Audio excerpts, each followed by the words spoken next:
ક્લાસમાં સ્વાતંત્ર્ય દિવસની ઉજવણી માટેનો એક કાર્યક્રમ રાખેલો છે, જે આપણે ઓપરેશન સિંદૂરમાં જે આપણા ઇન્ડિયાના જવાનોએ જે પાકિસ્તાનને ધૂળ ચટાવવા માટે જે કામ કરી બતાવ્યું છે, એના આપણે શૌર્યને બિરદાવવા માટે આપણે આજે કાર્યક્રમ રાખેલો છે. એમાં પણ આજે આપણે 15મી ઓગસ્ટ નજીક આવી રહી છે, તો સ્વાતંત્ર્ય દિવસની ઉજવણીના ભાગરૂપે અને જવાનોને બિરદાવવા માટે આપણે રાષ્ટ્રધ્વજને હાથમાં રાખીને તમામ સ્ટેપ આપણે રમેલા છે. એમનું સન્માન જળવાય એ રીતે બધા સ્ટેપ રમેલા છે.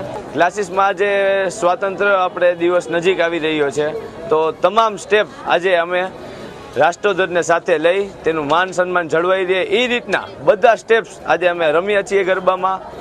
અને સાથે સાથે ખ્યાલ જ છે આપણે કે ઓપરેશન સિંદૂર હમણાં જ થયું હોય તો પાકિસ્તાની બધાને ધૂળ ચટાવી દીધું હતું આપણે ઇન્ડિયાએ, અને તે બધાને જવાનોને બિરદાવવા માટે અમે આજે રાષ્ટ્રધ્વજને સાથે રાખી અને બધા તમામ ગરબા સ્ટેપ અમે રમ્યા છીએ.